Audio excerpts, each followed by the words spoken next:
कानपुर एक छोटा लेकिन जीवंत शहर था, जहां केशव अपनी पत्नी गीता और 4 बच्चों के साथ जीवन व्यतीत कर रहा था। लेकिन एक दिन केशव और गीता का एक अपघात में देहांत हो गया। बेचारे केशव और गीता के चारों बच्चे सड़क पर आ गए। भैया, क्या हुआ बेटा?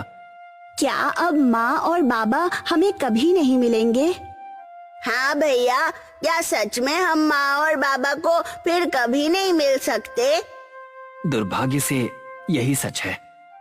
भैया, मुझसे ये दर्द सहा नहीं जाता। मैं माँ और पापा के बिना नहीं जी सकता। गोलू, ऐसा नहीं बोलते। माना कि माँ और पापा हमारे साथ नहीं हैं, लेकिन अगर हम इस तरह से हार गए तो ये उन दोनों को बिल्कुल भी अच्छा नहीं लगेगा। हाँ भैया, सही कहा है गोलू ने। हमें हार नहीं माननी चाहिए। हाँ, और सामने आए संकट का डट कर सामना करना चाहिए। बिल्कुल सही कहा मेरी 2 छोटी छोटी बहनों ने। गीता और केशव के जाने के बाद राज ने पढ़ाई छोड़कर घर की जिम्मेदारी उठा ली थी। वो अपनी बाबा की तरह दिन रात मेहनत करता। आगे जाकर मीनू, टीनू और गोलू के पढ़ाई का खर्चा भी बढ़ने लगा। वो जो पैसे कमाता उससे घर और उन तीनों की पढ़ाई का खर्चा निकलना मुश्किल हो चुका था। मीनू, टीनू, गोलू, ये सब क्या है? क्या हुआ भैया? तुम तीनों पिछले 1 हफ्ते से स्कूल क्यों नहीं जा रहे? भैया, वो मेरी तबीयत ठीक नहीं थी। और मेरी भी। लेकिन मुझे तो तुम तीनों एकदम ठीक लग रहे हो। रोज खेल रहे हो, घर के काम कर रहे हो, तो फिर हुआ क्या है? बस बहुत हुआ। तुम तीनों डॉक्टर के पास चलो। जरा मैं भी तो देखूं कि तुम तीनों को आखिर हुआ क्या है। चलो।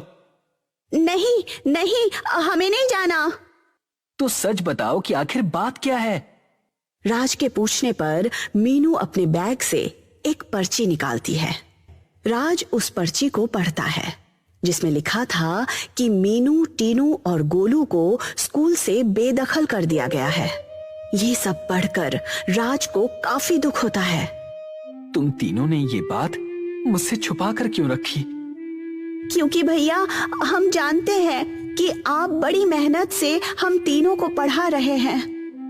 और अगर हम आपको ये बताते तो आपको बहुत दुख होता। हम आपको और दुखी नहीं देखना चाहते भैया, इसलिए मिलकर ये तय किया है कि अब से हम भी छोटा मोटा काम करेंगे, आपका हाथ बटाएंगे। नहीं, बिल्कुल नहीं। मेरे होते हुए तुम ये सब नहीं करोगे। भैया, माँ और बाबा के बाद आपने हमारे लिए अपनी पढ़ाई छोड़ दी और काम करना शुरू कर दिए। अब ये हमारी बारी है कि हम आपकी थोड़ी मदद करें। लेकिन तुम्हारी पढ़ाई फिर शुरू करेंगे, लेकिन फिलहाल हमें आपकी मदद करने दीजिए। गोलू और बाकियों की बात सुनकर राज भावुक हुआ। अपने छोटे भाई बहनों की परिपक्वता देख काम के लिए हाँ कर दिया। स्कूल से निकाल दिए जाने के बाद गोलू कैफे में और मीनू, टीनू लाइब्रेरी में काम करने लगे।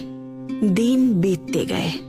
गोलू, मीनू और टीनू की वजह से राज के सिर से जिम्मेदारियों का बोझ थोड़ा कम हो चुका था। राज इस बात से खुश नहीं था कि घर की वजह से उसके भाई बहनों की पढ़ाई छोड़नी पड़ी। एक दिन राज, गोलू, मीनू और टीनू काम के लिए निकल रहे थे। वो चारों बहुत देर से बस स्टॉप पर बस के लिए वेट कर रहे थे। तभी उन सब की मुलाकात उनके पुराने टीचर रजत से हुई। अरे बच्चों, मुझे पहचाना? टीचर, आप यहाँ कैसे?